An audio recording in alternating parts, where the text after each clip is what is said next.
Mike, wrong car. We're right there. The Hell Kitty needs a little love right now, so I mean, come on. Actually, is he doing it right? Looks a little questionable. Oh, well, everything with Mike is questionable, so I mean, what else is there to say? Come on, we got to make this hood look good with the cyclone. All right. Yeah. Yeah, that's smooth. How's my technique? That's better. That's better. Yeah, take it straight to Yancy's car. Yeah, no, let's stop. That's for another video. All right, go ahead and turn that off. Yes, we are back live once again, and we have a special guest from Rupes, Mr. Jason Brennan, and they are going to be going over the entire Rupes system. So if you have any questions about anything Rupes, now is the time to be watching. And like always, I'm going to do my spiel. If you haven't liked, subscribed, or rang the bell yet, please do so, and don't forget to share with your friends. Little mice in China live if you share. At least that's what I've been told. Or all your car buddies. Or all your car buddies. Yeah. So with that, as you can see, we have a lot of stuff going on. This is going to be a very packed episode because I know you two have a lot of knowledge. We have a demo station. We have product set up over there. Just don't touch my car. We're not touching your car. Don't touch my car. Yeah, see, look, people, it arrived. All right, so with that, I'm going over here. You two have fun doing whatever you're going to be doing. You know, I wanted to start this show. First of all, thanks for being here, Jason. Absolutely. It's just, it's always fun to work with you. Jason's a very experienced detailer, and that detailing background, you know, blue-collar, working-class dog, buffing out boats, buffing out cars. A lot of buffing. It helps you to do your job at Rupes because it's real-world experience that you can share, not just someone that's a keyboard commando that's a sales guy. Yep, no, love to grab a polisher and play with some compounds, absolutely. We've tag teamed a bunch of cars together. Yes. You can hold your own.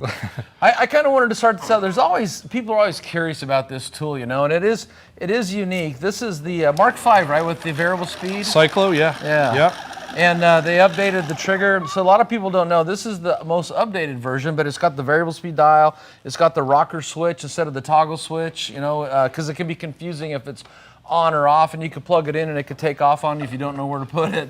But it's just, we wouldn't know how that happened now, would we? It's just unique because it's got the two oscillating heads.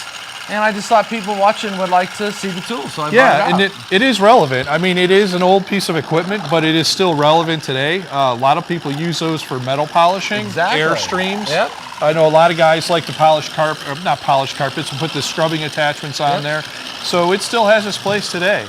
And how this is relevant to Rupes, Rupes purchased Cyclo, I believe it was 2015, and that brought Rupes over to Rupes USA, and that's how we came to be here. It gave Bigfoot a footprint. Absolutely. Yeah, yeah. Yeah. I actually had a friend that just bought one of these. He's got an old Grumman aluminum van, and it's all oxidized. He doesn't know how much work he's in for, but at least he has the right tool. Oh, he does have one of those. Yeah, he just bought one of these for the Grumman. He had a Grumman, but it's all oxidized. So he asked me what tool to get, and I go, this would be the one to polish that thing, get it back to a mirror finish without putting swirls in it. Yeah, and it's interesting because you know Bigfoot. You've known Bigfoot for a long time since it made its entrance into the U.S.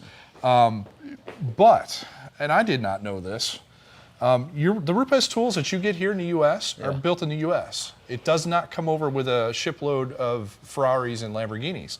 I was going to say, I'm missing my from shipment. Italy, because Rupes corporate office is in Milan, Italy. Correct, yes. Correct. So Fayetteville, Colorado is where, Louisville, is where these Rupes tools are assembled.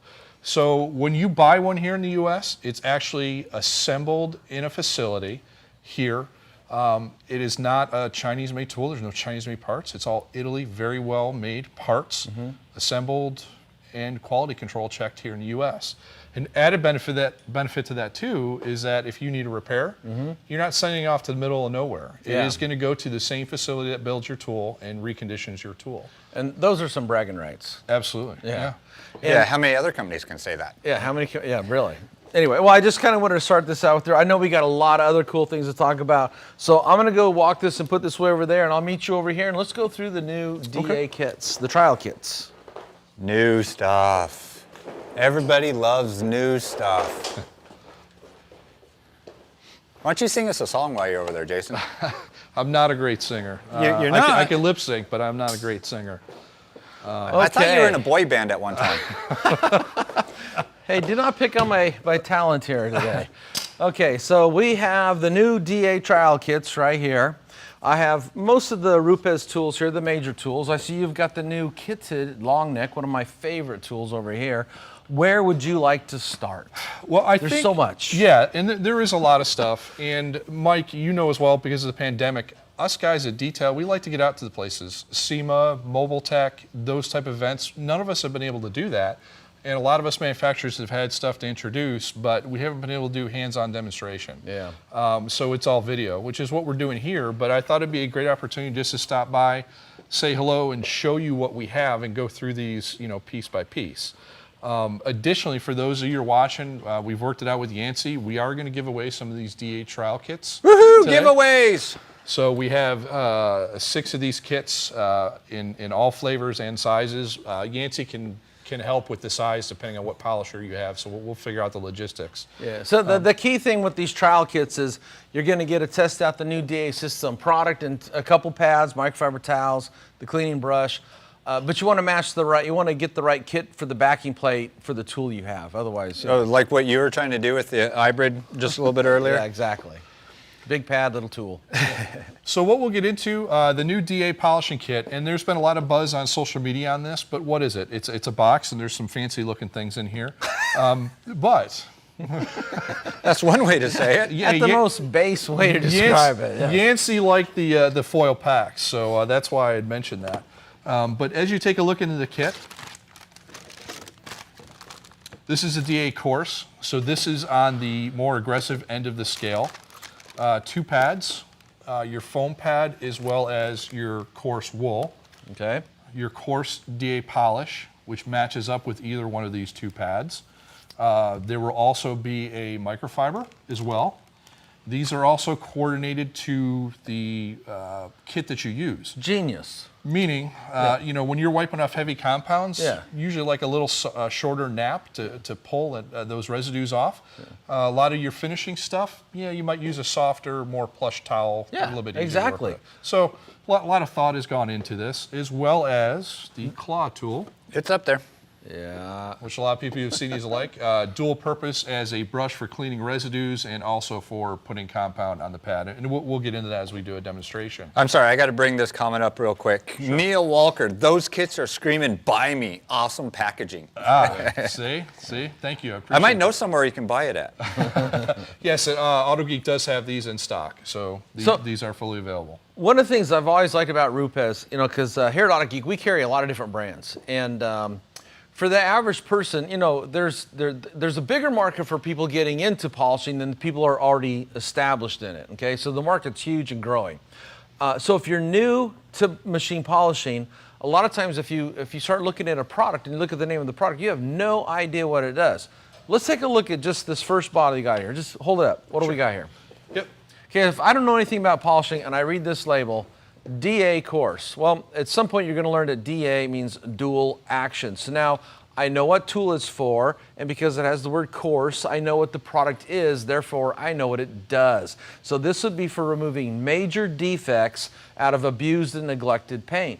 And the point is so many companies don't do this. They get some flowery, fancy marketing name that has nothing to do with what it's for or what it does. Mm-hmm. So I like that straightforward, it's right out of the box, literally, it's educating people. So. Yeah, and I'll add to that with the DA system. So this will work on our long throw polishers and also for our force rotation melee. So it covers both spectrums of that. But the key thing is, if someone's new to this, they don't want to work at learning your system. And so many companies make you work at it. Instead, just tell them what it is, tell them what it does, get that part over so they can get out in the garage and start working on cars. Well, it comes into this comment that just came in. St. Hilda's, at last, a color scheme. A color scheme that works, yeah. And before these towels came out, I remember you guys had like a myriad of different towels, different colors, no rhyme or reason, like everybody else. But now color matching the towel to the specific duty it has. And for ripening off a compound, you do want a towel that's more stout. You know, that's not the finishing end in most cases. So what you want to do is make it easy for me to get the product off without scratching the paint. And the right towel goes a long way to helping do that. Yeah, and microfiber gets confusing too. If you look online, there's all kinds of microfibers. So somebody may have a problem, oh, this residue's not coming off. Well, what towel are you using? Oh, well, it's this really thick plush. Well, that's not going to pull the heavy residues off. So there are very simple things as some of those specifications that matter sometimes in your process. And I always say the little things are the big things. So having the right towel can seem like the little thing, but when you go to spend your whole day doing a compounding step with something like this on a car, having the wrong towel is going to tire you out and put scratches back into the paint, make it frustrating. Having the right towel is going to make it go faster, easier, and the paint's going to look better. Okay. Well, okay, so that's the coarse system, and of course then you can get this with different size pads depending on the tool you have. Correct. Okay. The full range from 2115 down to nano as well. So that system is across the board. As you'll see, we introduced the new shape of the pads. In the larger sizes, they are coming for the small nanos. Oh, really? Yes. Wow. So there will be a little transition. You'll see, as supplies change, these will also have that profile. So this is called the contour profile. So I type a lot, okay? You know, I'm always typing out answers, articles, things like that. And a lot of people think I'm real OCD. I'm not. I'm actually really lazy. And here's how the lazy aspect of my job comes into play. I'm not typing out contour profile every time I talk about this pad. So I just call them the CP. So many guys go, CP, what's a CP pad? Contour profile. It's this cutout here, and what that does is when you're buffing, it allows this thing to mushroom or squeeze back, and there's just benefits to that versus having it solid foam where it just doesn't work that way. The best way to find out though is actually use the pads, and currently right now these are my favorite pads on the market. When you were saying CP, I thought that was compound perfect. No, I type about the CP pads all the time. That's how I describe these. These are the new contour profile CP pads. Yep. And as a system overall as a whole, and Mike, you'll know because Mike's written books on the Bigfoot system, one of the pioneers in really diving into a system. Yes. This is updated, so they've refined the polishes, the pads, the foams, and we'll get into that as we go. But like you said, this is where a beginner can go and take a look and know exactly where they need to go for each step. No guesswork. Yeah. You're making it too easy for people these days. And that's one thing. You know, when I wrote my first Rupes book, that's one of the things I always point out to people. If you look at the title, it says the Rupes Bigfoot Paint Polishing System. It's not a tool, it's not a pad, it's not a product. It's a well thought out system. And what I tell people, because I get asked a lot of questions about the detailing world, because that's what I do for a living, is answer questions basically. And when people come to me and they say, hey, I'm looking at the Bigfoot 21 or the Millet, I always say the same thing. If you're going to go Rupes, go all in. Get the tools, get the matching pads, get the chemicals. Become an expert with the system, okay? Then down the road, if you want to try somebody else's product or pad, go for it.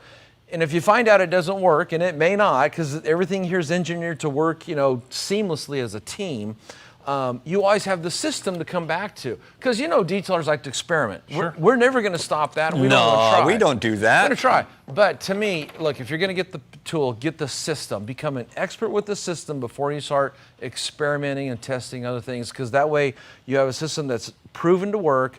And no matter what the car's in the garage, you can get it done. You want to play something else, go for it, but you've got the system. Yep. And with the new system, there's more added versatility with some of these pads. As you'll see, the blue and the yellow has both a wool and a foam pad. Oh, yeah. So it gives you versatility even within that single step. So you can adjust your cut by the pad. Correct. Yeah. And we'll get into that. We'll do a little demonstration. And these wool polishing pads, this coarse one, also one of my favorite for heavy cutting. This short pile nap that's knitted, like it's knitted down so there's so much less wiggle. It cuts great, but more than that is when you're buffing with it, it feels smooth. Okay, so early microfiber pads on D-A systems, I always said they're kind of grabby. They weren't the smoothest thing. They were good, but the experience wasn't great. This new pad, you guys, both of them, you nailed it. Thank you. And I'll hand a lot of that over to our engineering team. Oh, I thought you were going to say I'll handle a lot of that when I came Well, on board. I'll take but those hey, compliments. Listen, it was very easy for me to go to Rupes knowing the team they have behind it. Yep. And obviously you know Jason Rose, if you have a long-standing relationship with him, he's put a lot of R&D into these. So whether it be coming up with the pile height of the pad, the foam that's used, how does it react with certain compounds and polishes. So it's very easy to... If he's not the best in the industry, he's one of the best when it comes to designing pads and systems. He just is. He was like that at McGuire's. He's now like that at Rupes. He's the best. Aww. No, I know. It's a good compliment for you, Jason. You are very good at what you do. How much did he pay you for that? He did not pay. Okay. I always give due credit where credit is due. So. No, Jason's a good guy. Still need to get him hooked up with my parents out there in Moab for Jeeping. Okay, let's go over here to the fine system. What do we got going over here? What's the pads you get with this? Okay, so this is DA fine. This is your compounding step. Yep. Okay, heavy defects. This does leave a very nice finish. That is one thing I will say for the aggressiveness of this. Some people may even do a one-step with this. Oh, I have. May depend on the paint, may depend on the color, and so forth. This is DA fine, also kind of a range of fine to medium. Mm-hmm. For myself, I find a lot of one-step production stuff I can do with this system alone. Mm-hmm. And the reason I can do that is very similar to this, is we have foam and wool. It's basically the same one, only yellow. Correct. Which I took off because I did that earlier. So, do you want me to get the pads for you? Pad. Here, I'll get you the pads. And also wool. Now, what's unique about this wool pad, if you go to look at a lot of manufacturers of their pads, in wool in particular, it's always way over here. Yeah, very aggressive. Why is over here? It's very aggressive for very heavy defects. I'll take those. Thank you. But what you'll find for this is in the middle of the range, which is kind of unique. Oh, so soft. Yeah. So if you've got some paint that you're going to do a one-step, a lot of times the foam, yeah, it'll shine, it'll gloss the defects. It doesn't remove the defects. Yeah. This here is a good alternative to a one-step pad that will remove some of those moderate defects and still leave you a very good finish, very comparable to this pad in a lot of cases. They're also very easy to clean. A lot of the old twisted wool pads, they're a pain in the butt, you're spurring them out. These I just hit with some compressed air and I go right back to working. But you can get the additional cut. I know microfiber is very popular. We have microfiber pads. I do use them. They have a lot of added extra cut, but they are a lot to clean and they generate a lot of heat. If you're a guy that likes to go around the car really fast with a lot of pressure, microfiber is going to be a pain in the butt for you. These here will solve that, give you a decent cut and finish. I was never a big microfiber guy, and that's why you find so little written about that type of pad. And I have almost 1,000 articles on the Autogeek forum, 1,000 articles. So little on micro. I was a foam guy because I never liked it. Since you guys launched these, they're one of my favorites. And one of the things you can tell right away is this is a very short pile length. Yep. This is a tick longer. It's at least twice that of what this is. And that helps to make it less aggressive, plus the type of fiber it is. Right. And the knit style. Yeah, there is differences in the fiber itself. Hey, Mike, do me a favor, shut that box so that way you're like, where you're at with the pad is behind the box. No one can see me giving this thing attention. No, we can't. And you're absolutely right on the pile height. In most cases, just one for one, a shorter pile height is going to be more aggressive than a taller pile height, whether you're talking about a knitted wool product like this or a conventional twisted wool. Yep. Then go ahead and show me the back again. Okay. And they are labeled so that you know what it is. They're color coded, which makes it easy enough, but it also will tell you on the back of the pad what this pad is for. Yep. There are a lot of them out there that just have a single color Velcro and you may not know what you have in your hand. Yeah, Dylan sent me a bunch of these when they first came out, and I actually took and put a letter M on them, okay? So there's a difference between my pads and Autogeek's pads. So mine will have it looks like a W or an M on the back, but yeah, great pads, awesome pads. So that is in the middle of the range. And then lastly, we have ultrafine. Now this is a little bit different for a couple of reasons. Let me get you the pad. I didn't think you guys were going to open those boxes, but hold on. I'm going to put this protect to the cider so there's no confusion. Well, it's not over there.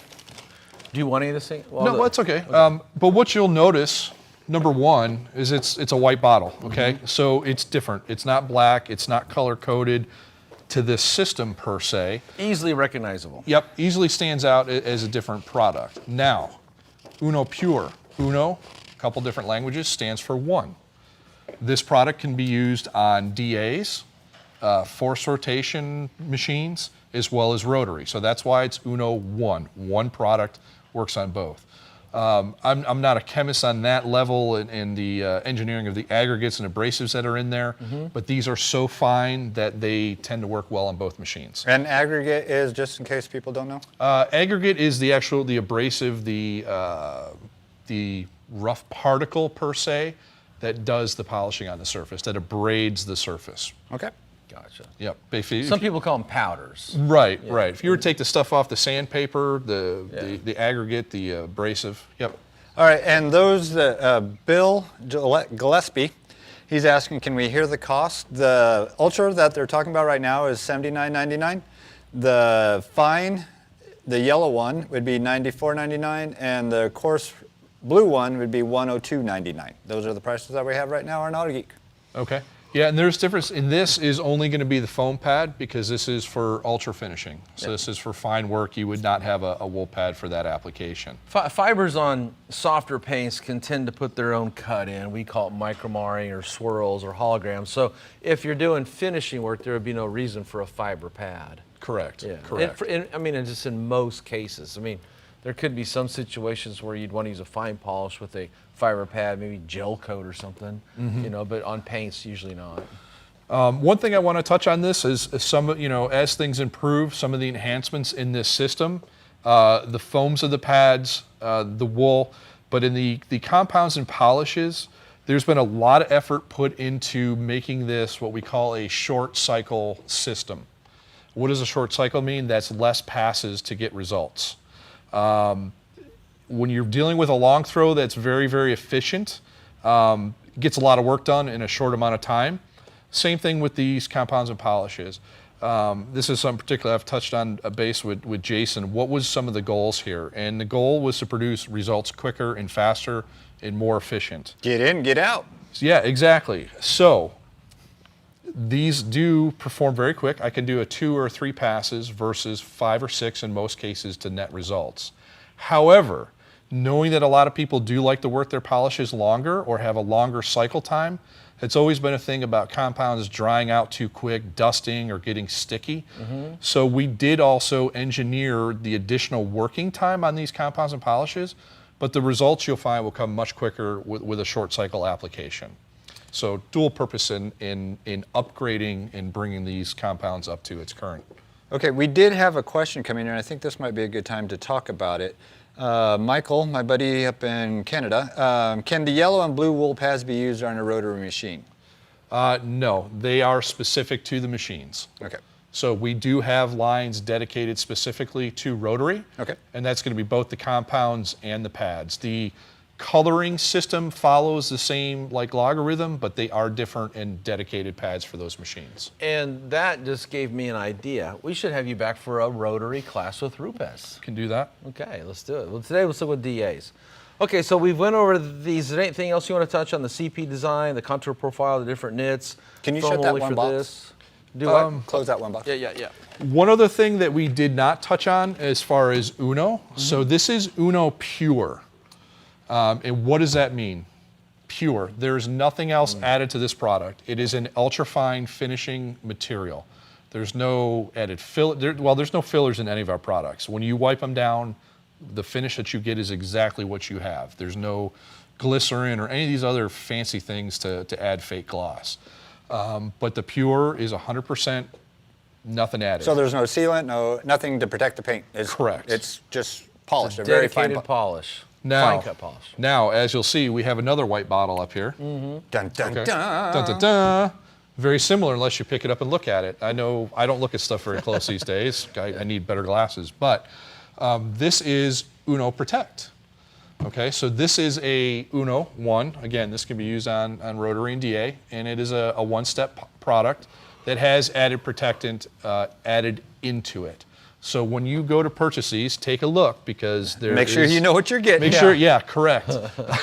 So this will give you added protection. You could use it as a final finishing product, like a LSP, or a one-step, depending on the condition of the car, and have protection all in one. I've only detailed one car with the with the Uno Protect. It was a 2008 Corvette. It only had light swirls. It obliterated everything. I think I was using the yellow CP pad. So I am not sure of how much cut it does offer compared to other AIOs on the market. Right. But it's substantial enough to tackle a Corvette, which the 2008s are generally known for having very hard paint. So it's more than enough. Yeah, and there, like you said, there's going to be different levels of the hardness of the paint or the defect level that would maybe dictate you to go into another product. But you can, now it does go with the white pad. If you've got a little bit heavier defect, you can go to the yellow pad with this product. Get you a little bit more cut and still finish out. I tell you, these yellow pads, they are indestructible. I have, I don't know how many I got over there, but I got a lot because we use these in all my classes. I use them when I detail cars professionally. And, you know, once I'm done with them, they go from here to the wash machine to the dryer, then back out here. And with a lot of pads, I see them start to wear out from use in washing and drying. And these things just hold up. They're like indestructible. Really a great pad. Yeah, a lot of technology involved in the bonding of the And Rupes Velcro. makes their own foam pads. Correct. Okay, so a lot of people farm that out. I was so fortunate before Rupes bought the American location, the cycle plant. I got to go to Milan, Italy, and visit the whole. They rolled out the red carpet. It was really a great trip. You know, I got to be part of their first international sales meeting. And Guido Valentini himself, the president of Rupes, took me for a tour of their entire plant. And I actually wrote a really in-depth article about this, and I put all my pictures up there. And the first picture I took was a picture on the wall that had a picture of a camera with the universal circle with a line through it, which means no pictures. And Guido says, "For you, Mike, you may take pictures." And so the first picture I took was of the camera that said no pictures. Then I think I took a picture of him giving me a tour. And the point I want to make is they let me see every aspect of how the tools were built, the motors, the windings, everything is built in-house except for the foam pads. We came to the building where they make the foam pads, and he says, "No, you cannot see that." So I never got to see it. Access denied. But I do know that you make your own foam, so a lot of people farm that part of it out because that's a huge operation to become, if you're a tool maker, to also become a pad maker, which is totally different stuff. But they make all their own foam pads, and that kind of leads me into something else that a lot of people may not know. Rupes is the only company that makes their own tools, their own chemicals, and their own pads.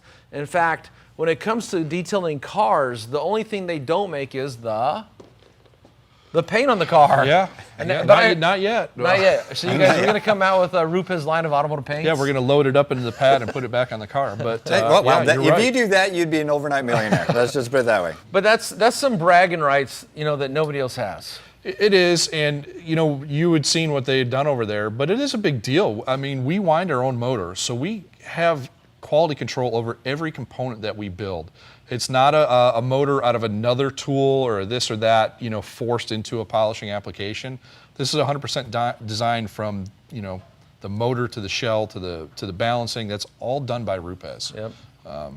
Really pretty unique. And well done, too. Yeah. All right, well, while you guys are talking about tools, why don't you show off the new Nano, the way that comes. That's a pretty cool little case. Awesome. I like that little kit. Yeah, so this is a little different compared to the soft case that some of you may have seen. It is the same product, but I think it's better packaged in this.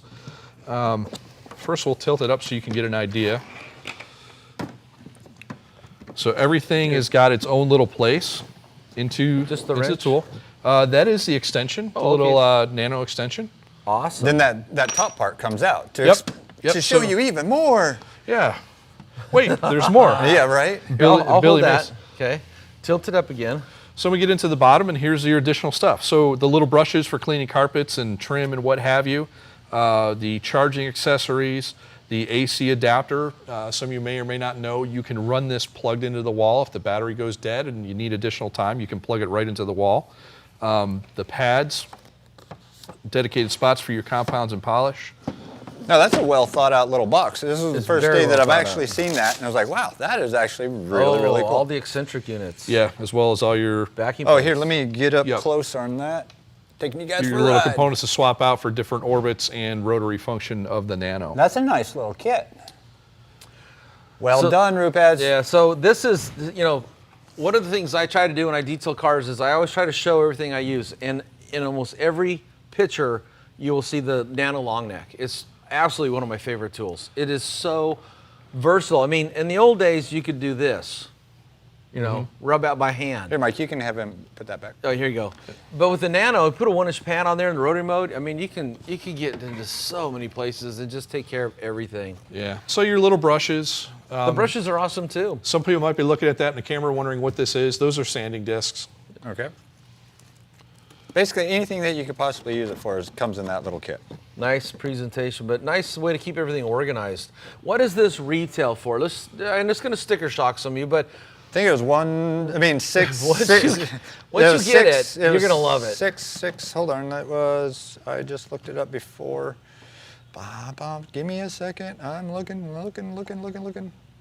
Nano. I haven't seen this on the AG store though. No, it is. It is. We just looked at that earlier. Okay. Yep, it is available through Autogeek. That is correct. I was up there. It must just be on the Rupes site, not on new stuff. You know, new Where things. I saw it. I'll get back up there. I'll find it. The problem with the Autogeek store is there's so much stuff. I know. There is, yeah. But this is nice. So I was going to show I this real want to light say it was thing. $649 or $669. Why am I not seeing? Well, Jason, now that we've talked about the Nano, we talked about the new trial kits, we've got some of the more popular tools here. You want to run down these and let's talk about these? Sure. Whoops. Wow, where do we start? Start at the beginning. Yeah, so Let's start with this. that's going to run into next week. Since it's the little one. Yeah, so there's a lot of tools that Rupes makes. You know, the detailing industry for us is just one niche that we handle, but we do a lot of industrial. Oh, where are you going? I'm just going to get an air hose. I had it Okay. over here. Oh, okay. I have it hooked up over here. Yeah, we make pneumatic tools as well as electric. This is a pretty neat tool. This is a mini, but it is pneumatic. And this thing spins at 11,000 RPM. These are so hard to get off when it's pressurized. Here, you do this. I'll go turn the air off. Oh, okay, It's gotcha. because it's a cheap connector. Gotcha. And I'm just going to step out real quick just to grab a small pad. So I'll bring it back to me. If you guys didn't know already, we're having a contest for $10,000. Run the handle. Hit the paddle. We're having a contest Spin for the air. 10,000. As soon as we hit 100,000 subscribers, you can win $10,000 worth of stuff. Now and change it. Rupes is one of our vendors that is giving us a nice little prize pack. So And then go ahead I'll have more at connect the end it of and this. I'll turn the air on. I'm going to turn around and go Got back it? to them because they're There you fumbling go. around over there. Did you get it? Yeah, we got it. All right. So this is a good opportunity to show some of the stuff Mike was talking about in the building of the pads. Now this is a pneumatic machine, LHR 75. We have a 75E that a lot of you are probably familiar with. But this thing is capable of spinning 11,000 RPM. And as you look, very large orbit, but look at how this pad fans out. Wow. I don't know if you Yeah, I got it. pop up again. Yeah, So- it doesn't fly off. Yeah, so that does speak to our The attachment strength of the Velcro. correct. Yeah. Correct. Whether it's a small pad or a big pad, and that's a good lead-in, Mike. No, just you like to can't play- use a. Oh, these ones are not plugged in, only over there. Yeah. Okay. Well, we'll do that on the other side. But what I was going to talk about was the strength of the Velcro, and I guess we could do it on the Mini here. Sure. So try and pull that. See the strength of that Oh my Velcro. gosh. I mean, I think we're both over 200 pounds with Yeah, a let lot of me force on zoom these. in. All right, now do it. Okay, yeah, that's not just Oops, there we pulling go. off. That's And- lateral attachment strength. Yep. So this is spec to Rupes on both the backing plate and the foam pad itself. When you get into long throw polishers, the heat generation is different than a rotary. When you run a rotary, the heat generation is all on the perimeter of the pad. We've got some videos on this. If you go to rupesusa.com and click on some of the YouTube links, you'll see some infrared testing, and it's really neat to see the difference in how a rotary generates heat versus a DA. I mean, you're polishing. I mean, you think it would do the same thing, but on a DA polisher, all that heat's going to be generated more towards the center, but the primary source of the heat is the friction at the backing plate. And why is that? So when you're talking 15, 21 millimeter, if you picture like an upside down Jello cake, I don't know what you even call those things, but the Jello, the way that jiggles. Yeah. That's what you get in these foam pads, and you get a lot of molecular friction inside the foam cells from that, what I call torsional tearing, because 21 millimeters is a very long throw. Huge stroke, yeah. So that creates friction or heat from the friction itself, but now you're putting all that little friction on all these little hooks and loops. So it is very important to have a pad that sticks with a lot of force to the machine, because that will reduce the heat. Now, we all know that heat destroys pads. Yep. That's when they start to delaminate and they start to crumble and the centers cave in and so forth. And they fly across the room. Yeah, so that's technique, but that's also a lot of heat generation. So as you see that these don't come off. Now, one thing I'd also like to touch on it while we're talking about that point. And actually, I have a question right about that tool that you have in your hand. Yep. We have St. Hildis. What would be the minimum size compressor for that little tool? You know my answer? They're very high. This is an industrial type tool. 60-gallon, something with a 60-gallon tank. So if you walk through Lowe's or Home Depot, you're looking for something that has a tank that's as tall as me, basically, and about as round. Yeah, it's a shop size compressor. If you've got a Craftsman 20-gallon, 30-gallon, it'll be running 5 CFM, nonstop. It's just gonna, it's gonna drain it. Here's what people got to learn. All air tools, all big ones, little ones, are air hogs. Okay, even little tiny ones are. So you really, if you want to get into air tools, you need to go ahead and save up, anywhere from, I've seen them as cheap as $600 at some stores, up to like $1,200. Then you got to get into, are they 220 volt, three phase? It gets complicated, but if you're going to get into air tools, you need a large air compressor to do it right. Yeah, this is not like a typical. Can't use a pancake, right, correct. Pancake compressor to run one of these tools. So now, let's talk about where you'd use this. Yep. Well, one thing. Fun. One place before we do that. So we're talking about the strength of the Velcro, and one thing I want to touch on is you saw how hard it was to pull it apart. Yes. So what does that mean about getting a pad off? Let me get in close here real sec. If you just start grabbing this by the foam and trying to tear it apart, you saw how hard we were pulling on it. It will not separate. So you can damage your pads by gripping at the foam. So what we like to do is I take our Bigfoot claw tool, just stick it in there and loosen it up, then take your pad off. You're so genius. And that will save the wear and tear and ripping your pads apart. And the Velcro probably lasts longer too. Yep, on both the backing plate and on the pad. Correct. So fancy little tool. We use it also for a handy pads. Little tool. In my last class, I broke this out during the Rupes session. I think you were here. Yes. Yep. And there was some guy that wanted to try it. Once he got it, he wouldn't get it to anybody else. And he just kept going around. He got every little thin panel. In fact, I found him knocking out huge panels, which is not what this is for. It's for the thinner panels, but he was tackling like the side of a door on something. So a very, very cool tool, very versatile tool. That RPM range gives you a lot of cut or light polishing. Depends on how fast you want to run it. Yep. Yeah, it sounds cool. Okay. Put up the toy. Okay, so here, you guys talk there. I'll get you set up over here. So that's the LHR 75E. No, 75. 75 because pneumatic. E is electric. Yes. Correct. Yeah. Correct. Okay. So now we got the Millet, we got the 15 to 21, and the LHR 19 Rotary. Correct. Just pick one you like, and I got the Scorpio here too because we're going to do some sanding up there. So I'll save that. I like them all, but they have their place. That's probably the biggest question, Mike, and we've done classes together. What tool do I buy? The only answer is all of them. All of them. But for me personally, I gravitate towards the long throw machines, 15 and 21. Now, where do I decide what I want between a 15 and a 21? And it's the throw. And they both kind of have their place. You can use a 15 or 21 anywhere. You really can. They all have Velcro backing plates, right? You can stick a pad on there and you can buff anywhere in the car. Mm-hmm. The 21 for a long throw, has a long throw and it's got a lot of chopping action. So when I find that when I'm going into a contour, okay, I can't get as close into that as I would like because of the long throw. Yeah. It'll do it, but it's a little bit more effort and so forth. So a smaller throw, like a 15 or even a Duetto with a 12 millimeter throw, I would prefer to have that for some of the smaller areas. I can make a 21 work.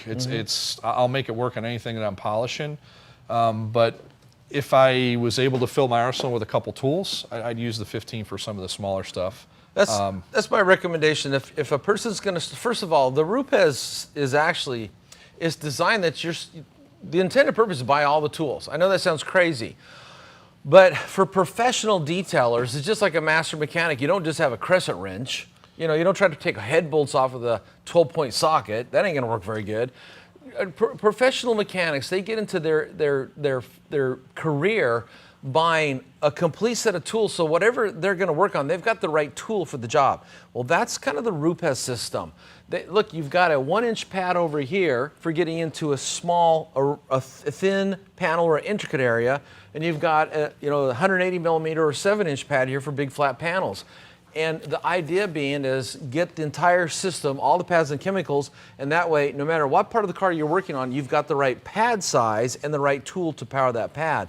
But if you just want to start out, the 15 is a good all-purpose general tool to whet your appetite and get you going, and then from there branch out. Yep. I've always wanted to take a moment and figure out what it would cost to buy all the tools, just all the electric tools that you'd use in utility cars, and a complete line of the pads and chemicals, and come up with a dollar figure. I don't know how much it would be. I'll ballpark $5 or $6 grand, but that's nothing compared to what guys spend when they're buying tools to become a mechanic. What's a Snap-on roll-around chest full of tools going to cost? 10,000 plus, even 10,000 more. plus or Cost more, of steel 20,000. these days. See, so. And everybody has a different budget. So for some people to say, well, I can't afford all those tools, well, that's your budget. Some people can, Right. So, but that's kind of the idea: is match the pad size to the panel you're buffing, and that kind of dictates the tool. Yeah, if I had to just buy one, in that price range, I'd probably go with a 15. 21s I grab if I'm doing a truck with a lot of real estate at F-150 with a lot of flat panels. Motorhomes, big flat things. So they have their place. And again, I do love the 21, but the 15 is very, very versatile and will work in more areas more efficiently. Yeah, it's a good starter. Well, while you guys are talking, why don't you guys be demoing? Come on, man. Let's do some work here. How about first, this panel, I just had this painted. Oh, it's been about 3 months. So the paint's completely cured. This is from when we were playing with the Cyclo. And it's been sanded down and buffed out a few times for product testing here at the Geek. But I have a 3000 Trizac. Here's the Scorpio here. Okay, yep, that And is a if you- Rupes polisher, or sander. Yes. If you just want to take and make that panel look ugly, then we'll see Sure. if you can make it look good. Sure. Do we need to turn down the And I'll air? just stand here and point. Is that what you're going to do? Yeah. Mike, well, we need to... turn the air off again? Yeah. Funny thing about that connector, I'm not going to say where I bought that connector, but when I first bought it, it worked great. And the more I used it, it started working worse and worse. Kind of surprised me because I thought, how much difference can there be in a connector like that? Oh, there's a lot of difference. Trust me. Yeah, I'd like to have one from the 1930s. It's all steel and bearings. And okay, get it unplugged. Yep, there we go. Bring you back over to this camera. You good? Yep, we're good. We're good. There's your air. I think I'm at 90 PSI.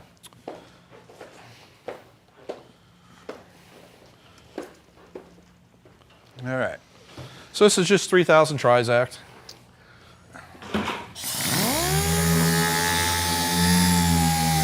Now that's what's the stroke on that? 9? Is that This is a 9. 9 So this, millimeter? yeah, this is a very long stroke sander, just like our long stroke polishers. This is very efficient because it cuts a lot. It's doing a long throw. For very, very fine finishing work, I probably would use a smaller DA because a little bit more refined scratches. But knowing that we're using 3000, it's going to be very easy to cut the sand scratches. And we lost air. Oh. So, yeah, really gotta make sure you get that released on there. So a finishing, I've got a number of different DAs here, air-powered pneumatic sanders, and there's 3/16 real common in the industry, 5/16. Those would be kind of considered a finishing sander. I would always call this a rough cut, like your initial cut. Yeah. But with 3000 grit, it kind of doesn't matter. It's gonna leave a really fine sandmark pattern.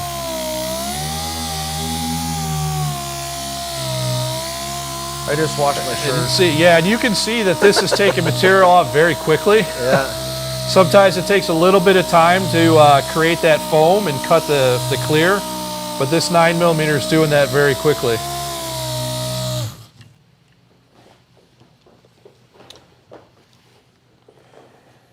So let's see what we got. All right, just letting you guys know, this camera right here is up and close. That one, if you guys talk to the camera, go to the tripod. Okay, so you effectively made it look ugly. Yeah. So, boy, can you tilt that up a little bit? Sure. Yeah. Okay. There you go. All right. Okay. So yeah, we mechanically sanded this. So this will have probably worse defects than what you're going to find out in the field, car wash marks and so forth. This is going to be a lot more to work on. But with the new DA system, we've got the DA coarse in wool. Because this is sanded, I'm going to go more to the extreme and then more aggressive to start with. If this were not sanded, I probably would go with our yellow. But knowing that it's dedicated sand scratches. And you've never worked on this paint before. Yeah, I don't know how hard or how soft this is. But again, we wet sanded it, so we know it's got, we're taking defects out. We put them in there. We know exactly what we're dealing with. Now, on our fiber pads, we're going to prime this a little bit different than a foam pad. I'll go over the foam as well. But these pads, when they're new, microfiber and wool, there's a lot of strands here. So we tend to prime these a little bit differently because we want every fiber to be effective when we're polishing. So with these here, we actually kind of do a little bit of a spiral. Oh, you guys are getting artistic. Yeah. I'm getting dizzy. Yeah, I am too. It's hypnotizing me. Look into this. You need to purchase a Rupes. And then we grab our claw tool. I'm looking for the claw. Here it is. Okay. And just like battering a cake, there's really nothing special here, but we want to coat as many of those fibers as we can. I use my own product spreader. I keep it right here. It's in my pocket. Oh, Okay. bad joke. Yeah, that works too. That works too. You've been to his class a few times. You know he uses that joke whenever he possibly can.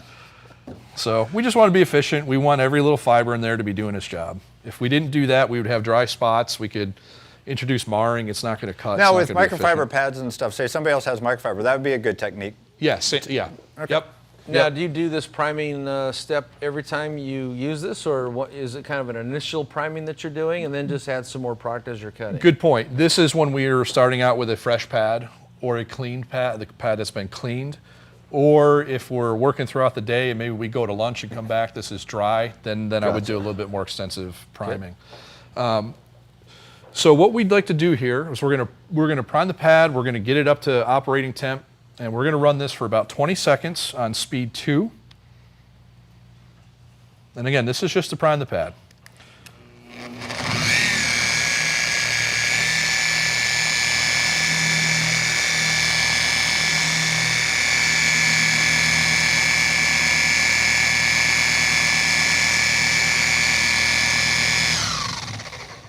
So this is simply to prime, but what I like to do is I want to see what we got, okay? Let the paint talk to us and tell us where we stand, maybe with the aggressiveness of our pad and compound choice.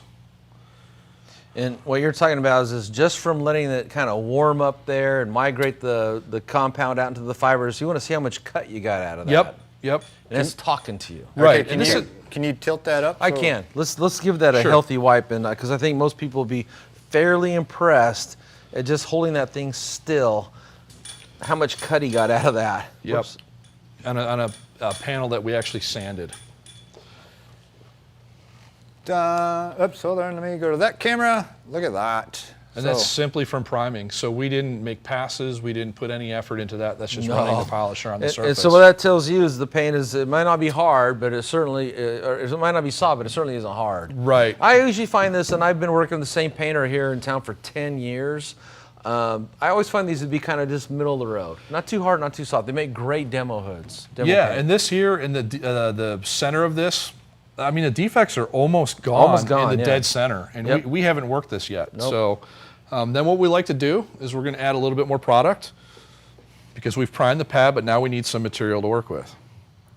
Working material. Yep. I call that your working product. Most of our product, we're going to add 2 pea-sized drops of compound. That's it. That's all we're going to work with. Okay, let me. Now that will vary a little bit. You may, work your test spot or do another area, and well, maybe you need a little bit more. Yeah. Different areas of the country, different temperatures and humidities may affect the way that the compound works. Yeah. Sure. But for most applications, 2, maybe 4 at the most. Okay. But I find 2 to 3 usually is going to get us done. So now what we're going to do, we're going to turn the polisher up to 4.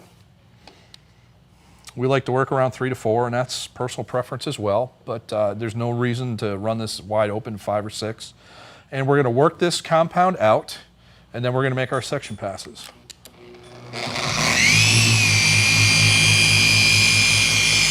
Work it out.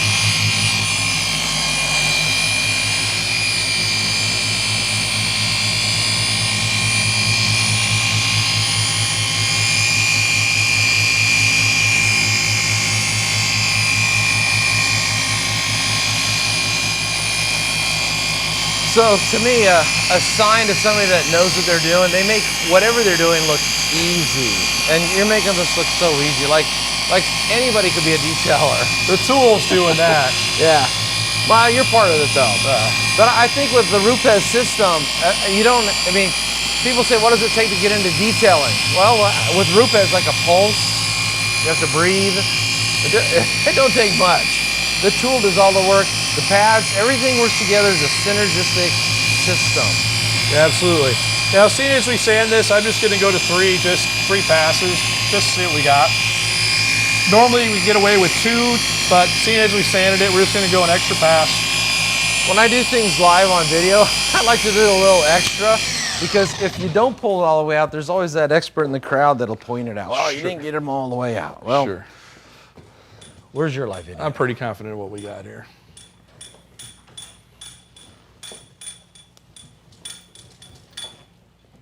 And the wipe off of that is really easy, it looks like. Yeah, that's something that was, you know, part of the specs that we wanted to be able to attain is That's one thing I hate when you're working on a car, then it's like, ugh, grunting to get that stuff off. Ben, Mike isn't throwing them on the floor, people. He is, let me zoom out with this camera. He is using his infamous clean, dirty towel bucket down there. Okay.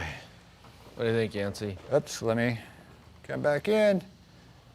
It's a sea of black. I don't see any sanding marks left Yeah, there. tilt it down just a little bit so I can get some light on it. Yeah, I'm not seeing anything. I haven't seen sanding marks. At all. And considering you're using a fiber pad, not a bad looking finish. correct. I'm guessing the Uno One and the softer pad will actually amp up that clarity and gloss. Correct. There's a minor amount of micromarring in here. You can see a little bit of haze, but that is to be expected on that aggressive of a compound and a pad. Yep. But for me, if I'm doing production detailing, Yeah. on a black car, that's not much to clean up. No. Defects are gone. The gloss is pretty good. Coat of wax would make that look great. Yeah. Let's show them what you guys are talking about. Let me grab a light. Just so Yeah, that way Yancy, if do somebody's new something. here, they know what you're talking about. Oh, gracias, amigos. Amigos, I'm friends. All right, hold on. Okay. All right, now tilt that up just a little bit. Okay,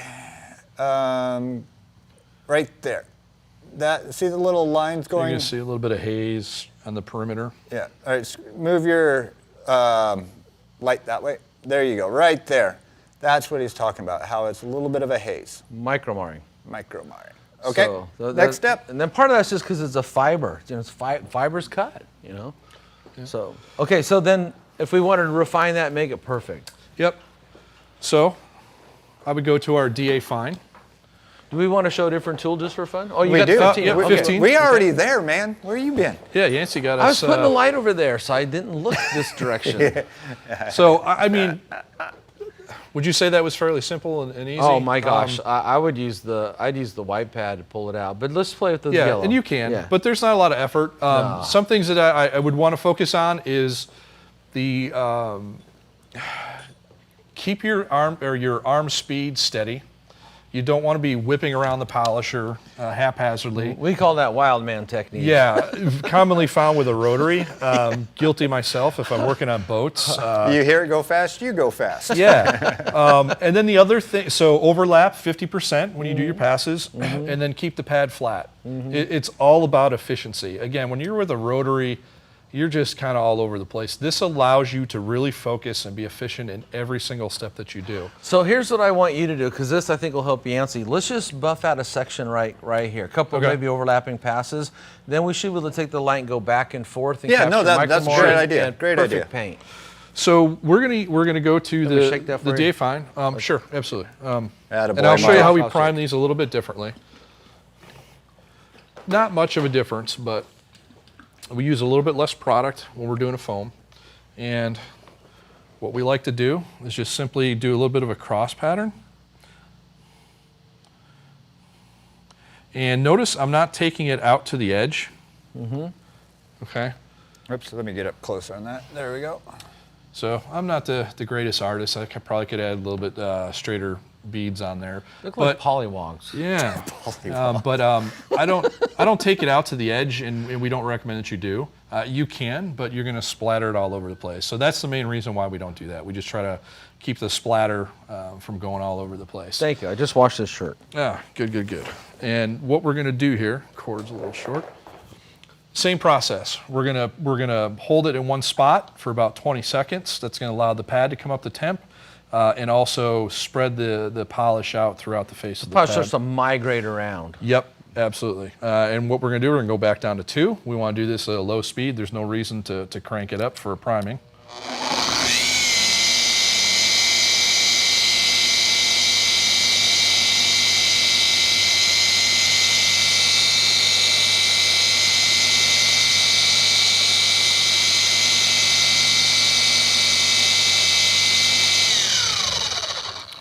And we got quite a bit of product on there. Okay, then remember, just Yeah, couple- we're going to do a 50-50, right? Yeah. So I got quite a bit on there Let me for take a prime. some off. You can touch it just a bit. And then as we look, it's pretty well spread, but I'll add just a little bit to the pad. And in here, we're just going to do 2 little drops, just so we got something to work with. Come out of the bottle. There we go. I had stage fright. And we're going to do the same thing. We're going to bring the speed up now because we're actually going to do some work. Let's bring it up to speed 4. Okay. Work around the product and then go in to do your passes. One thing about Rupes tools, they're so smooth. The Rupes engineers, unlike a lot of other tool engineers, one of the things they take into consideration is making it a nice experience. So how many times have you read about someone buffing all day on a tool and then their hands are vibrated so they're numb? And these, look at it, it's smooth. I think we could balance a glass of wine on there. Yeah, one hand. So don't go any further than Yep, that. we're going to 50-50. Yep.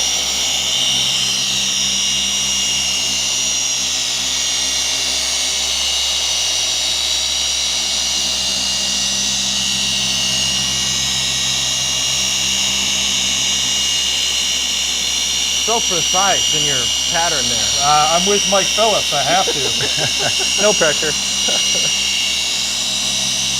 Man, that is textbook example of making a section pass.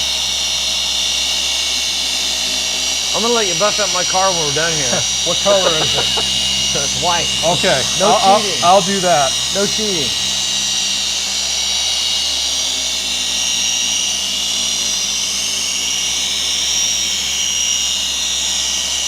What pass are you on? 2. And that's where we're going to stop. Okay.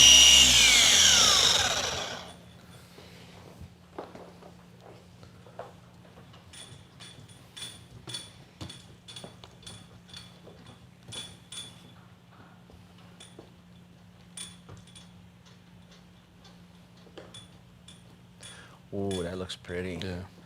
Okay, now this is the big reveal. I'm putting some pressure on you and Rupes. You think this is going to look good when we throw a swirl finder light on it? This is the problem with going. This is the problem with going live. He's standing there just like, I rocked that.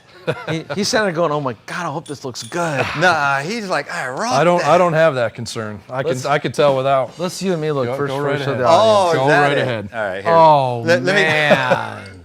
Let me get you guys some music. All right. Let's see here. We're gonna start with the ugly. Hold on, I gotta find where you're at. Want to make sure I got no Yeah, smears if you need to go over around the here. front, you might need to, but No smears, so it confuses people. Okay. All right. I'm on you. You tell me when you got the micro marring. Come, bring your light out a little bit. Now shine it. There you go. All right, micro marring. No micro marring. No micro marring. All right, go back. And boom. Good? Yep, good. Okay, that was nice. That's a nice looking finish, dude. So we took a couple of hard variables here. Wow. We're working with black. We also mechanically sanded it and put scratches into it.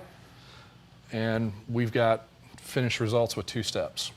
Yeah, show car results in 2 steps. Yeah, very acceptable. Yeah, very acceptable. There's a car behind you. Yeah, that, you know, black is the hardest color to perfect. And I tell you, that looks good. That looks good. And you made it look so easy. It is. I mean, there's a little bit of technique in how you operate the machine, but starting with a system. And if we had a little bit more haze, there's a couple things we could do. Sure. We could reduce pressure. Yep. We could change arm speed. Yep. We could use a little bit less or a little bit more compound, depending on what it's giving us. But with that basic system, you have a perfect starting point, and you can make minimal adjustments from there. Yeah. Could also switch over to a softer pad. Correct. Less aggressive product. Yep. Once we dialed in how hard or soft this paint is. You know, a lot of people ask, how do you tell hard paint from soft paint? And I covered that question as best as I could in my how-to book. And what it says in there is really the only way to know hard paint from soft paint is to buff out a whole bunch of cars and get experience. You know, how else would you know? You know, someone that's brand new to machine polishing has 0 experience. They may take a tool out to the paint and make 2 section passes at a low speed and be soft paint and say, how do you get the defects out? That must be really hard paint. But all their technique was bad. They have no experience. So what you need to do is once you get your system, is start locking into your brain after you make your test spot, how easy or how difficult did the defects come out or did they not come out? And start building up a database in your brain, because it's going to be specific to the type of tool and the products and the pads you're using. But the only way to tell hard paint from soft paint is experience. Experience. Key thing, experience. No one's ever going to have a chart. 2007 Honda, well, And there's variance in that as well. There You know, sure is, sometimes yeah. they change suppliers or what have you. There's a lot of different variables in that. But also, you know, so we sanded this. If we didn't sand this, we could have possibly started here in the middle with yellow or the yellow wool to remove some defects. Yep. But it is black. You know, we wanted to get it perfect. Let's talk about, grab the 21 and let's throw a 180 millimeter pad on there. Do we got a large yellow pad? Here's one. This is something I like to show people. So I get the 21 and you get the 15. And let's show them I know what what you're doing. 15, All right. what the orbit stroke looks like, just by running these in the air. All right, hold on. Okay, so what I call the ghosting pattern, this perimeter versus this one, that distance right there, that's 21 millimeter. Over here, you got this perimeter here and this outer perimeter, that's what 15 looks like. So when you hear people talking about, I use a 21 millimeter random orbital polisher, that's what what they're talking about, is that perimeter ring. That's the orbit stroke length right there, between those 2 circles there. And then let's also talk about how smooth these are when they're used the correct way. So this is what I always call the air test. And when I'm just holding this in the air, I can feel this tool vibrate. You can feel it vibrate absolutely. too. It's vibrating. Yeah, it's quite a bit. Okay. As soon as I add the Rupes designed and engineered pad for this tool and this backing plate, now I turn it on, and it's as smooth as can be. There's just no vibration at all. That one little thing, adding the pad to the tool, completely smoothed it out. And the reason I want to bring this up is because it kind of goes back to, this is a system. And I want to tell a real short story.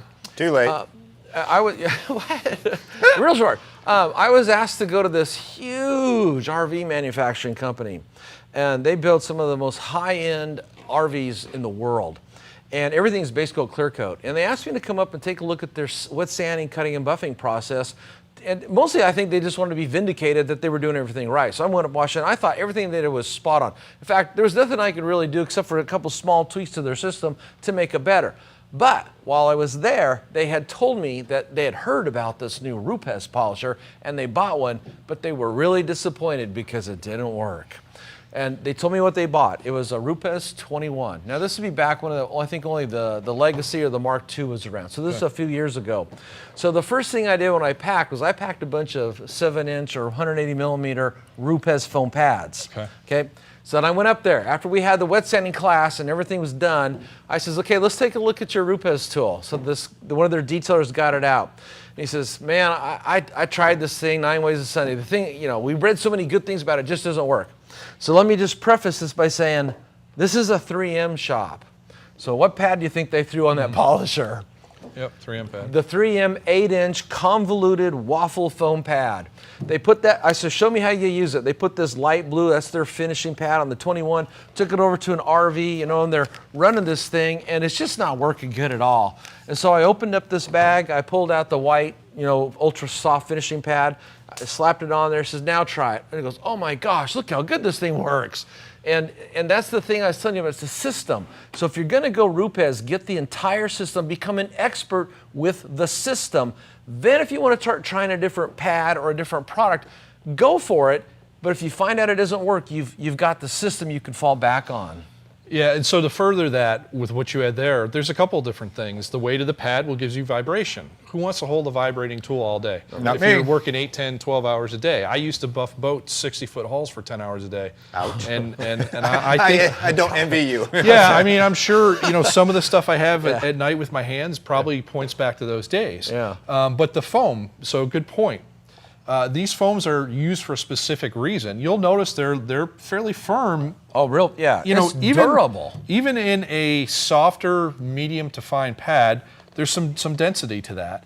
You want to be able to transfer all that power to the surface. Yep. I know that 3M pad you're talking about, the baby blue one, very, very soft. Yep. So when you put that on, that violet motion, it's not doing anything. The foam is just simply wiggling. And that dancing waffle on itself. design, which is silly anyway. Yep, and the weight. Now, speaking about the vibration in the pads, so in Italy, the laws are a little tougher for, like, what we have OSHA here, right, and all that type of stuff.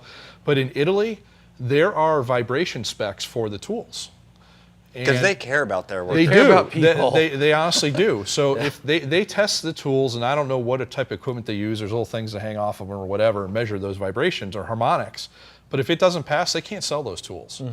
And because they don't want their workers to get carpal tunnel and all these things. Sure. So nerve damage. Exactly. Yeah. So it is engineered for the counterweight, the pad, the backing plate, and so forth, as well as the foams. So it's not really just to sell you pads, it's to sell you an engineered system to give you a perfect starting point, and you can adjust your technique and trade around a couple pads to get to results that you're looking for. Yeah, and before we go to questions, we're going to do that next, aren't we? Yeah. Isn't there an old cliche that goes, I forget how it goes, but something like this, imitation is the sincerest form of flattery. You guys must have really done a good job here, because it's like everybody's trying to copy you. But there is no substitute for the real thing. Yeah, hold one in the vibration and so forth. Everything, you can save a little bit, but do you really want to deal with that at the end of the day? Wasn't Rupes one of the first ones to come out with the long throw? Weren't they? They were. They pioneered long throw polishers. That's what I thought. Yep. Well, thank you. It was a great demonstration. I mean, if you can show yourself on black paint, it'll work on anything, right? Yep. So great tools. All right, with that being said, you guys know what time it is. It's time for viewer questions. You ask, I read, they answer. And there are some good ones in here. I have a question. You have a question? Which camera are we looking at? You're looking at this camera. I'm looking at this one. Well, I've been pointing. I've been directing. Okay. All right, let me scroll back through here. We're going to do a couple. Let's see here. Let's get the We usually music do up. 2 cameras, today we got 3, because he just wanted to make it hard on And us. Yancy dances between them. Well, So, that's what I do. That's what I do. All right, I'm going to go down some of the highs, hellos, and everything like that. Actually, I need this one over here. We have Jay Dobbins. Hello, Mike Yancy. Hello. We have Patrice from France. We have Neil Walker saying this should be fun. Patrice. God, thank you. Why was I saying Patrice? I don't know. It's one of those days. Okay, here we go. You're from Wyoming. Yeah. Wow. All right, we have John Vargo. I'd be interested in hearing what Jason has to say about the Coarse Blue D-A pad. I've used it once but didn't like it. Is there any trips or ticks? There's a couple variables there. That's actually one of my go-to pads, to be perfectly honest with you. Well, I guess it would depend on what issue he is having. If it's micro marring, he might be overworking the paint or doing too many passes. It might be an adjustment in how much compound you're using. If you use too much, it's not going to be the best user experience. I would say start with follow exactly how you showed to prime it with making the cross or the plus sign on there, and warm it up, break it in, let the product migrate out to the face of the pad, and then chances are really good you're overusing product. That was my mistake when the new blue pad came out. I was a big fan of the old blue pad. A lot of people didn't like it, but I liked it.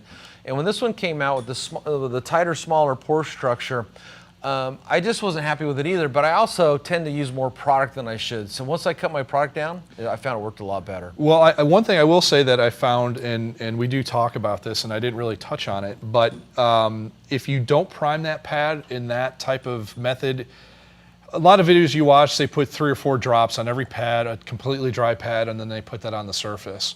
If you do that with our pads, or anybody's wool pads or microfiber, it doesn't spread that product evenly, and when you go and you put it on the surface, it'll tend to vibrate. It bounces around. It's real grabby. Even when we do demos and I do that 20-second break-in, you'll notice when I first start that there's going to be a little bit of rocking.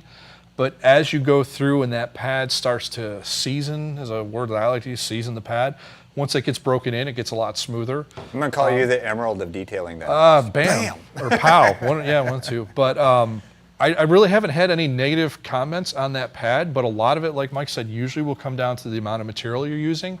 And wool and microfiber, clean them out. Clean them out. I probably clean my pads more than a lot of people expect them to be clean. Like I could be wrong. I thought he said the foam pad. Wasn't that the Coarse? Yeah, the D-A Coarse. The Coarse foam. You started there, then you varied to the foam. Oh, okay. I'm sorry. I thought he was speaking about the foam pad. The foam? No. Okay, the foam, the only one that I would be familiar with on that is they are very stiff compared to the old Rupes pad. And prime that pad and condition it, and once it warms up and softens up, it's a little bit easier. More malleable? Yeah, it's a little bit better user experience. It's a very at that point. sharp pad. But for me, I found I was guilty of overusing too much product. Okay. Once I primed it correctly, used less product, great results. Yep. So I apologize. I probably misunderstood the It's pad. all right. You can beat me later. We have Jay Dobbins. I still love my 80 Cyclo. There's a cult that really love that polisher. Here's another one. Jay, love my Cyclo. Jay from Dallas. It's a Jay thing. All Jays like them.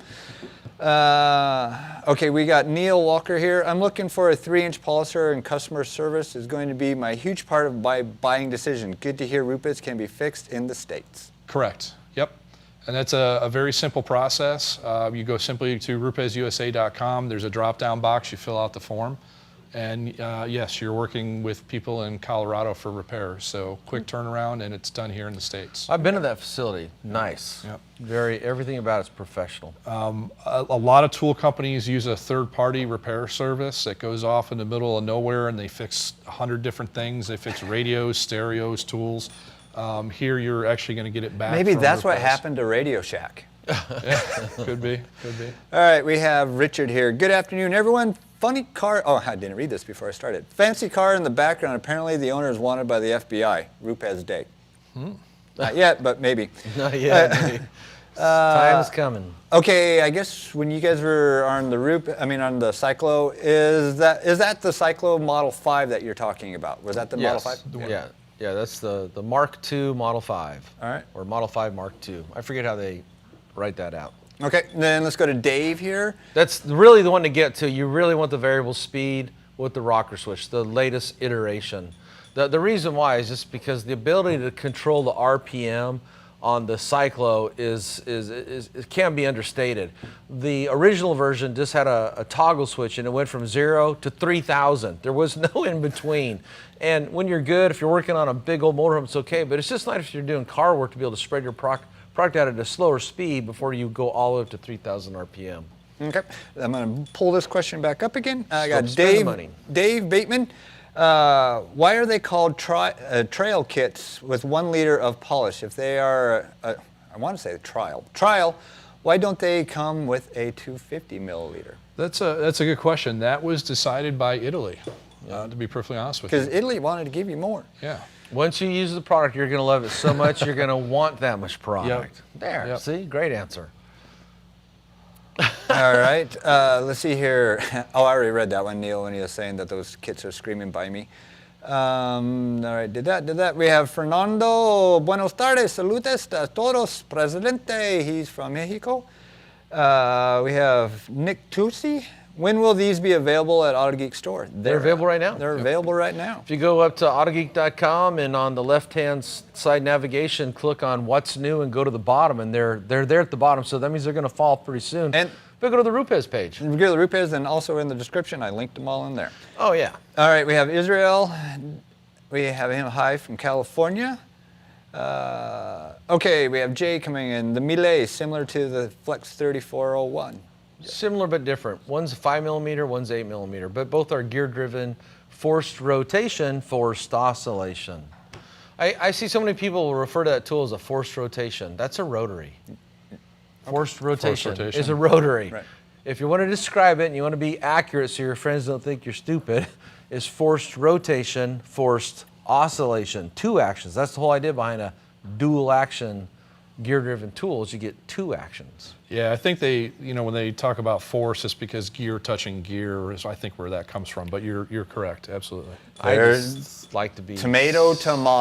Yep, we do have a Miele out here, so yes. All right, let's go here. We have the one, the only, Dylan. Woo! Go Jason, Team Rupes. Thank you, Dylan. I appreciate it. That's Jason's boss checking in, making sure that he's doing great. Okay, we have Richard coming in here again. The new Rupes pads are fantastic. Use them often. The coarse pads are pretty serious cutting. I use them for grinding metal too. What? What? Mm-hmm. Whoa, maybe polishing metal? Polishing metal. Maybe. Okay. Not cutting metal. Then let's see here. Okay,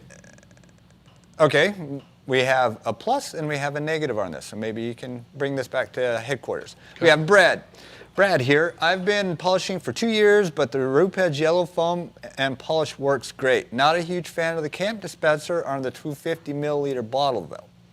I don't know if maybe there's an issue there or not. I have no idea. But The cap? the cap. The cap. Okay, I could inquire. I haven't heard much on that, but is it specific? Nope, that's all they said. Yeah, caps are caps. You know what's funny? I actually have an article on your caps. I put them. I have so many of your products out here. The caps tend to get clogged. I started putting them in the wash machine with them open, cycled them through, then pulled them out, and they're all clean. No, that's probably what it might be, the getting clogged. I have no idea. Just wash it in some water with the toothbrush or some compressed air. Okay, we have Jay coming in here. Can I use Rupes pads with a 3401? Yes, you can. I don't think the pads care what you put them on, but of course, it's always best to use Rupes. All right.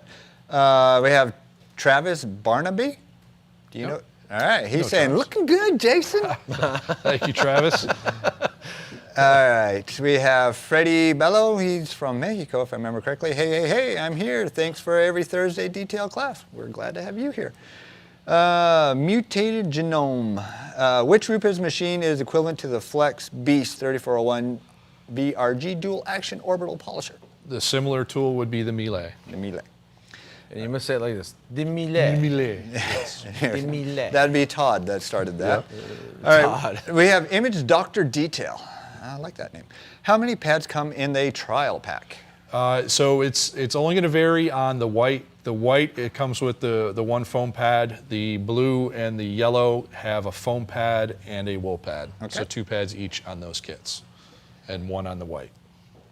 Okay, then this is kind of tying into that too. St. Hilda's simplicity for a newbie product. Compound, microfiber, do they do a pack with all 3 pads?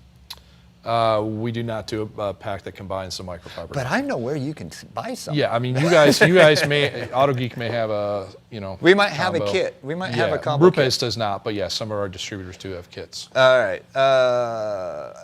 Richard comes on here. Using the Rupes Mach 3 15 millimeter throw is like surfing on clouds. Ah, nice. You should use that for your product description, next ad that you guys do. I do like that, yes. All right. Just making sure. Okay, here we go. We have bonnet coupe. Got a factory carbon fiber bonnet, mix of paint and carbon below clear coat. Have some deeper scratches. Would Rupes course be a good choice to start 5-inch pad? Would you go foam or a Rupes blue wool pad? I'm always going to default back to what we always teach, whether it's us or Mike, is with the least aggressive. Particularly with that, I would not want to put a whole lot of heat into it because, there's fibers and so forth. I would probably start with the DA fine with a foam and see what results you get, and then Test step spot. into the wool. Test spot. The yellow wool, wool is an insulator, so it does tend to keep the heat down. So that's where I would start, and I would move to the blue if the defects, warranted it. But I would always start at the least aggressive, product. Yeah, the yellow fine would be a good Yeah. starting point. Do a test spot, and if the defects come out, you'll be glad you didn't get any more aggressive, because that means you're getting the defects out and leaving the most material on the car. And that's the key here. That is the goal. Okay, let's go here. We have Anthony coming in. Can you use the yellow pad with the coarse compound and vice versa? You can. It's a good way to vary the cut. Yeah, you can cross it, like we had mentioned earlier with the Uno, is a ultra fine. Particularly the Uno Protect, if you're trying to do a one-step all-in-one and you're not getting the cut, you could go to a yellow. So you can cross. When you get into the coarse and the medium, you can be defeating what you're trying to accomplish. There are different paints out there that will react really well to a cutting pad with a fine polish. You get the cut and a nice shine. There is no direct answer to that. You can play with it and do a test spot and see how you got. But for the most part, they're pretty dedicated, and that's why we give you 2 pads within the same compound to give you that versatility. Not going to say it won't work, but I probably wouldn't go there as my Stick first with the system. test stop. They laid it out for you. All right, we have Mario coming in here. Hi. I want to say it's English. I don't think English is first. My from is Agua Calientes from the Hot Waters. Good day, guys. I want to say that's probably down in Mexico or Been a something. good day so far. Sure. Already asked that one. Oh, here's a very good question. St. Hilda's. Only Uno 3-inch foam, will it clean piano black? The white foam, the very fine finish. Yeah, only Uno 3 foam. Will it clean piano black? That's all that he says. I've done it with that, yes. Yes? Yep. Okay. Some cases yellow, but the white would be the ultra fine. I'd hope to do it with white. That Yeah, piano black plastic usually pretty thin, and the plastic underneath of it tends to be white. So if you go through it, it's kind of game Yeah. over. So It's no always longer want to black. use the least aggressive product, but it's soft. Right. I've never had a problem polishing out all that piano plastic that's on all the cars nowadays, but you just want to go soft and fine cut. Okay, let's go to Tim. Thank you, Rupes, for making a simple system. Keeping detailing simple makes it so much better. Kudos to you. Thank you. Yeah, good job. That was the goal, yeah.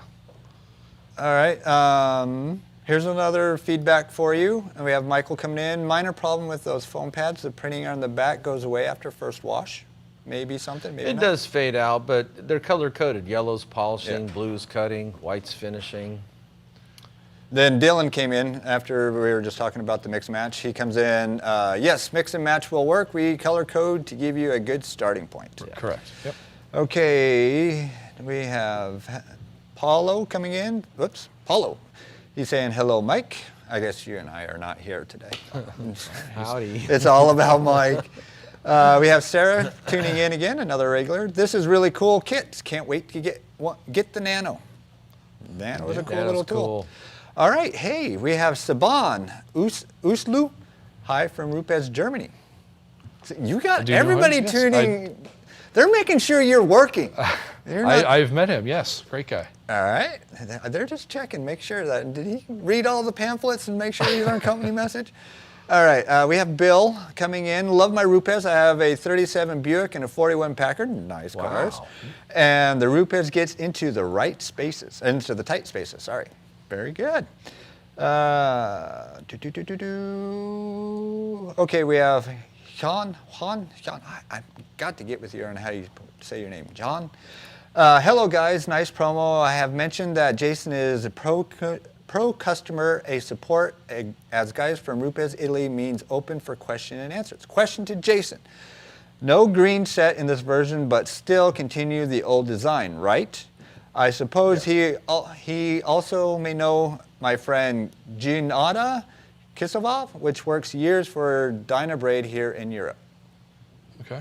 I believe I've seen the name, yes. Yeah, so the green foam is gone, and the reason for that is with the blue. The result of this pad was better cutting and better finishing, so it had a broader range to cover that gap. So you guys aren't doing the green foam anymore? Correct. Okay. Correct. All right, there you go. Love the look of the Rupes. Is the warranty 3 years like Flex? How long is your guys' warranty? It is a 1-year warranty. 1 year warranty? But we do also have a recondition program that you can do if you have an older Rupes. You can send it to Colorado. I believe the fee is roughly under $100. Or Was it a flat fee? Yep. Okay. Yep. It might be $90, $95. Don't hold me to that. It's right around just under $100 mark. So if they were to do warranty work, do they just go to rupesusa.com? Yep. Yep. And if you want to recondition an older tool that you have, you can do that as well. Okay. Nice. Yep. All Same right. facility. This one's funny. Richard, that's my next purchase, Rupes Nano Long Neck. Or maybe I'll just buy a Red Eye Hemi, depends on what the wife approves. Get the long neck. Thank you, Michael, for my shirt. See, that's my shirt. Daniel, what were you saying about the competition? Okay, all right. Daniel, couldn't understand what you were saying about the competition while subscribers Yancy, because Mike and Jason were talking too. Yes, I thought that they weren't going to be quiet, but I'm going to do the little plug right here, so hold on 1 second, you two. Yes, we are doing get rid of that. We are doing a prize pack of $10,000 worth of detailing gear, plus you get to come down here to sunny Stuart, Florida, and be under the tutelage of our very own Mike Phillips. Plus you get to go out to dinner with him. He's going to take you to McDonald's and make you pay. No, just joking. We're going to give you a nice meal with Mike.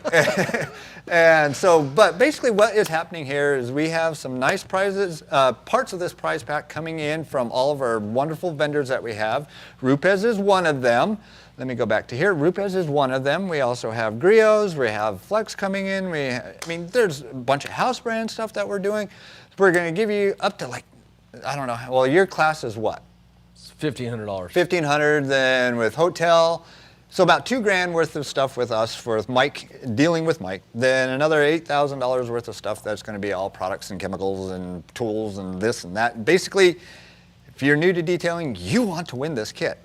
All you have to do to win this is simply subscribe to our YouTube channel, because once we hit 100,000 subscribers, I'm going to go through all the subscribers and pick one lucky winner to win all of that. So you definitely want to stay tuned, and if you are not subscribed to us, go subscribe now. Okay, so that self-plug is out of the way, and also I always forget all the time too is we do have a swag shop up. If you want any Autogeek gear, you can go there. The link is in the description. Really cool stuff, especially Mike's favorite saying, and it's actually pinned up if you're looking at this side. It's weird doing it when you're backwards. All right, well, all right, I give up. It's weird because the camera shoots you backwards over here. If you go up on the top in the comments, if you're on YouTube, it'll actually right there, up in there. It'll give Mike's favorite T-shirt, which is the swirl and squirrel shirt. You'll understand once you read it. So with that being said, we're moving along to questions. All right, we answered that one. Detailing Law UK. Hi, Mike and Yancy. Hello back. He's a regular. And he comes right back in here. He has a question for you, Jason. Is Rupes intending to go cordless? It seems that was the way forward. They have not shared any of that with us. So I know that they are working on new products. They kind of keep that under wraps. I know there's stuff in the works, but not allowed to disclose. Stay tuned to this Bat channel. Yeah. Okay. Okay. We have Martin G coming in. On the air compressor, he said it gets complicated, but don't let that discourage you. Do some research. Due diligence is good, and it's easier than you think. That is very true. If you're looking at getting into something, for adding that. Just turn around and read up on it. Or ask somebody that does it all the time. Yeah, I was walking through Lowe's the other day ago, and I saw, you know, what I do is I look at the air capacity of the tank, because that's going to be what feeds the tool. So I didn't really pay attention to the motor and the compressor, but they had a 60-gallon upright, husky. I bought that one. Huh? The blue one? Yeah. Yeah, I bought that one. That's my new air compressor. Yeah, I at was the thinking it was shop. like $800. Yeah, it You know, wasn't cheap. It's not cheap, but it's also not expensive Yeah. if you want to get into air tools. Yeah. You know, good warranty. And it's quiet. That thing is Yeah, you really said it's quiet. really quiet. It was very quiet. Now, was that 110? Yes, 110. 110. Yeah. See, so anybody put that in their garage. Yep. No, it's a nice compressor. I got that, and I have it going through a water trap that I built out of piping, so that way when I paint cars, there's no water coming out. Okay, let's go here. Jay Marquez, hello group. Hello back to you. We have Daniel coming in. He's saying he's subscribed. He also has more. I can't remember if you told me, but are you going to be at the SDC in Lexington next in June? I probably not going to be. Last I heard I wasn't going, but that's all subject to change. Mr. Mike Phillips is going to be there. Are you going there, Jason? I am not, but we will have representatives of Rupes there. All right. Yeah, So I think that- I've got 4 or 5 classes on Saturday. I'm the first guest speaker on the stage Saturday morning, so I'll be there all day Saturday, and then I'll be in the Autogeek booth all day Sunday. Okay. Okay, we have, I want to say Jan. I want to say his name's Jan. Jan, if I'm destroying your name, I'm so sorry. I'm going to just call you Jan from now on. Jason, is it a true story that the Rotary Polisher 3M64392 is produced by Rupes? Same design and parameters. I hear that from 3M people. Also, no comment in the answers. These, they are designed and manufactured by us. You heard it here. All right, there you go. The Rupes tool, yes. All right. We Oh, do, you don't 3M. He's talking about the 3M one. Do you guys make the 3M tool? I can tell you that the tool that's being questioned is a Rupes tool. Okay. We don't put our name on anything that we don't design and build. Okay. There can be some situations outside of that for other people, but that is not the case for Rupes. Okay, good answer. All right, we have Mike G coming in. Rupes yellow foam and wool pads are great pads. For those. Okay, great. St. Hilda's. For those newbies, if the test spot needed more, would that be more passes, speed, or pad? If you're doing a test spot and it needs more, what's the first thing that you would change out? Oh, that's a good question. I don't think we've asked that question. If you're short cycling, then when you're getting good results, but you're not quite there, just add a few more passes to see if they get you there. Okay. Same pad, same product. All right, say that didn't work. What would you switch out? Would you switch out pad or would you switch out chemical?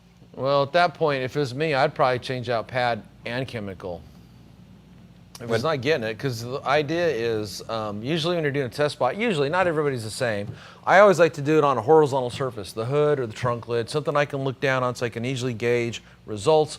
Also, generally speaking, the hood and the trunk lid see the most abuse and wear than the vertical sides, and it's also the panel he's going to look at. So I want to dial in a process that makes the hood or the trunk lid perfect. If it does it there, chances are it's going to get the vertical panels.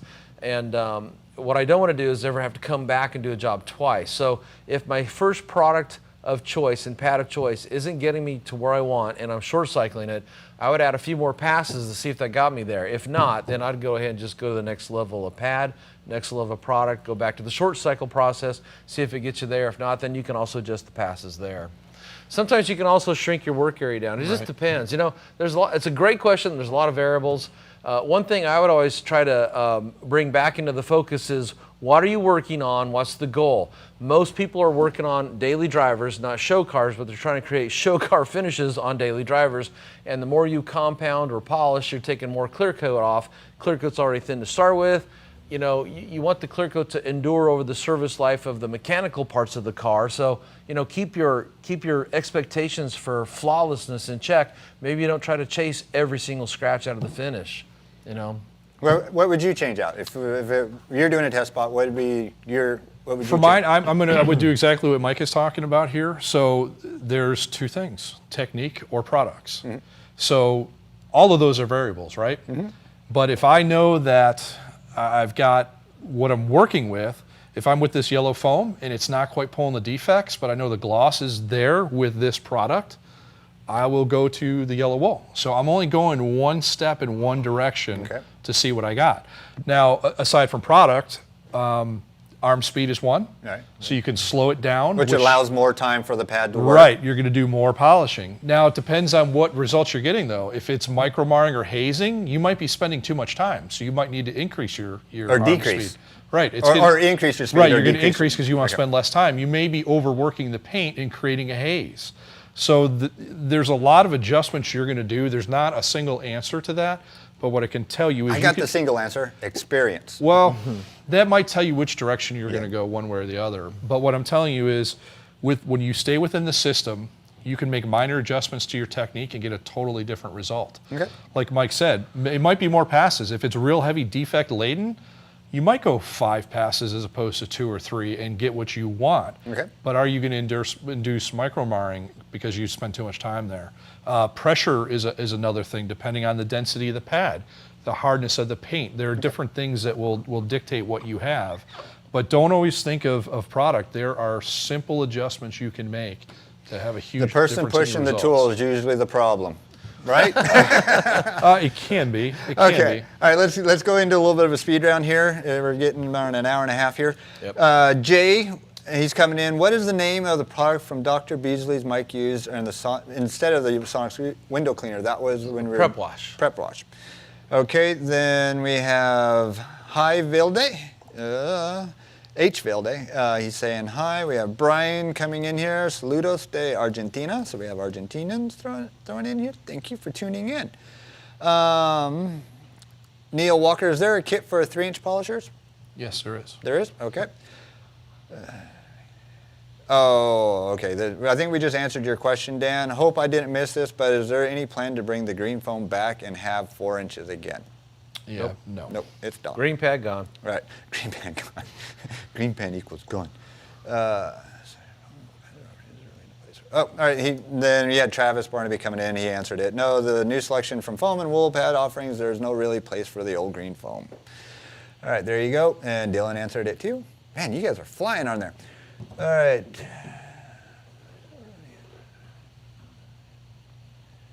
Okay, we have David coming here. For your information, my detailer borrowed my, I want to say 25, 75, and it looked so much that he ordered one. He already has the 21 and 15 is probably what he was trying to type there. It loves it well. They are a good pair for all pickups and trucks in Texas, because everything's big in Texas. We call them Cowboy Cadillac. We're not going to answer that one. We're going to stick with Rupes pads and all that. Jay, Yancy, did your dealer wash the car before you picked it up? No. I told them not to, and I'm going to put it in here. That's one of the reasons why I wanted the car in here, is we're doing a series on what to do when you get a brand new vehicle. First thing is tell your dealer, do not wash it. Then wash it yourself and all that other stuff. But we're making a series on that, so stay tuned. We got first one done. Next week we're doing the second part, so that will all be released once we get them all done. We have John Vargo coming in here. I'll try that priming method. All right, Hey, so John. you're teaching people. How long does the Ups Easy Gloss, I guess it's your Uno Easy Gloss polish last in the bottle? I honestly don't know of a specific shelf life. Most products, generally speaking, if you keep the product out of extreme cold or extreme heat, you got 3 to 5 years. Right. You know, Yeah. shake well. It's better to shake it once in a while than just let it sit. But keep it out of extreme heat, extreme cold. Probably the least of your worries, unless you're only detailing one car every 5 years. Yeah, and if you're going to do that, make sure that you shake it periodically. Don't just let it sit there for 3 years. Yeah. Some products, can Will separate separate. or change. Keep that lid closed. Yeah, exactly. So those would be the 2 things. Okay, we have Jax Pro. Just wanted to thank you guys for all the great info and demos for single stage paint. And this also works on other stages. Did a bunch this year. I've learned a lot from you here and on the forums. Glad to tune in. Thank you. Mike G. Good time to buy. Autogeek has a 25% off at the moment. Why, yes, we do. It's 24 hours. It ends tonight at midnight. So if you're seeing this in a replay, just go there. You never know when stuff's on sale. Oh, okay. We have Richard coming. I think I know the issue raised concerning the lids. I have the Uno Protect and the cap failed after only 1 month. It split, so there was no longer keeping it closed. So I ended up using a water bottle lid instead. Yeah, they did have splitting caps, which have been changed. They have. There you go. See, it's been addressed already. All right, we're going to do a couple more. We have Chris Tracy. Just started with the new Rupes pads, but I'm loyal and they work great. Thanks for all the great info. You're welcome. They've been watching you yawn. Get Mike as an energy drink. I know. I don't He know what it needs is. one of these. I've yawned a bunch of times. It's hard to hide on camera. Well, yeah. Or you can give me a hand signal. I can go to a different camera, you know. Oh, now we got Jason. Did you just yawn? I'm sorry? Did you just yawn too? I think you did. Yeah. See? Energy drink. Energy drink. And I was running the polisher, so I don't know. Okay, Travis came on and answered that. This was due to a faulty batch of caps. Thank you guys for being on there, and you guys are awesome. Oh, okay. You got called out by the boss. Correction for Jason on the trial kit contents. The ultrafine trial kit includes 2 of the white foam. Okay, I'm Since sorry. there is no wool, Yeah, it doesn't have a wool pad. Was where 2 my foam head was pads, at. because you don't need Yeah. wool if you're doing finishing work. Correct. That's the difference. I'm sorry. Dylan, if you like, I can beat him after the video. I'll beat him right now. You want 21 upside the head? You want the hard side or the soft side? I'm not going to go there. Great classes. Oops. We have Nikki coming in. Great class as always. Okay. Dylan answered the question that I wasn't going to answer, so I'm just going to read them to them. Okay. We have Silenziano da Vinci. Why is it that we pay a premium price for the Rupes polisher and yet we have to get the washer spacer? Could that not be done at the factory? And Dylan comes in. Simple, because it actually does not add any benefit. It technically neuters some of the cooling features of the tool. If the washer actually provided a meaningful benefit for performance gain, we would have added it. There are countless reasons we do not. There you go. Yeah, I and covered the that. great washer mod. Washer mod. No, I probably have 20, 30 polishers in here. None of them have a washer mod. And they get abused and stuff, and it's just... I've never used it with the washer mod. Sometimes we need to let the engineers be the engineers. And those detailers just do our detail thing.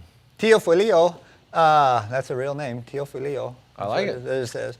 Thanks for all the info. Is it possible to remove 3,000 grit sanding marks with the Uno Protect? We just about did it. Soft, You better depends say on the soft paint. Soft paint. How long are you going to buff? It'd be ridiculous. Why would you want to try that? Why don't you just, use use the right tool, the right product, the right pad for the job. Yeah, the Uno is a finishing product. It's not really a heavy defect removal. I mean, there's techniques and things that you could do. If you're bored and you just want to try to do things just for the trying to do things, you go for it, But in the real world, nobody would do stuff like that. If you're going to sand something down, you're going to do a test to see what it's going to take to remove it, and you're going to go that direction. And the first thing I wouldn't test an AIO. But, could work, but why would you do that? Okay. All right.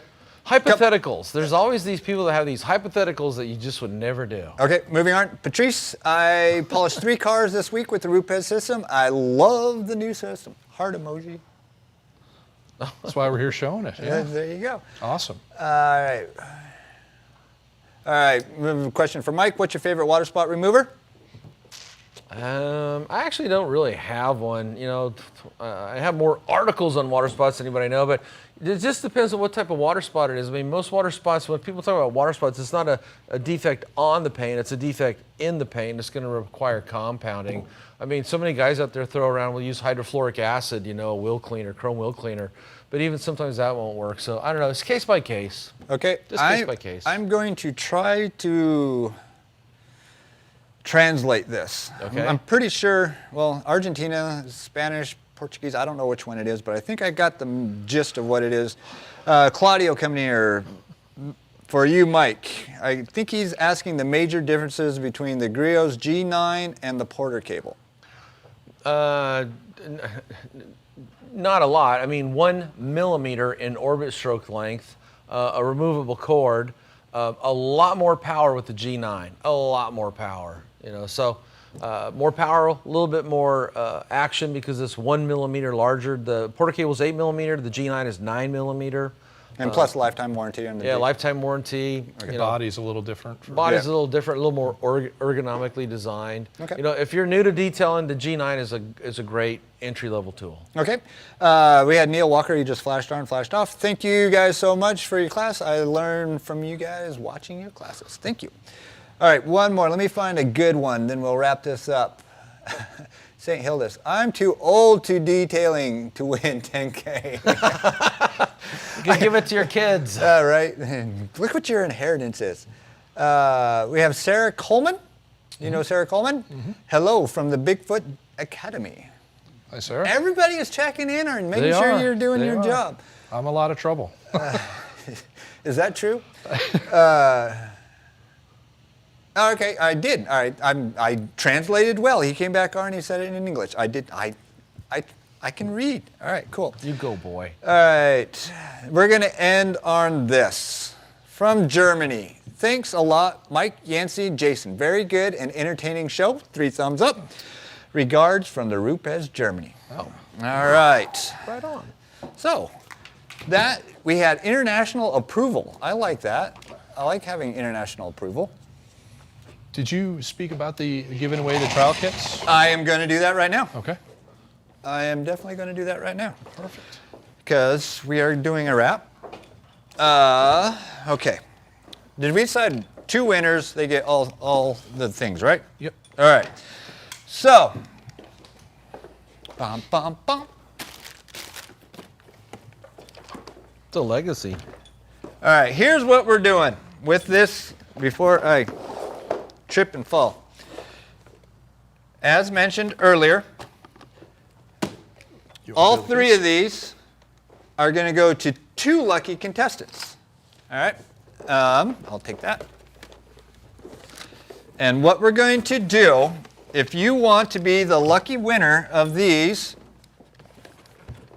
let's do. Pick a number between 1 and 10. No. I'll put them in a random generator. We'll give you till Monday. I'll pick the winner on Monday at noon Eastern Standard Time. So that way people have a chance to do this in the replay. They can see it in the replay. Trial kit.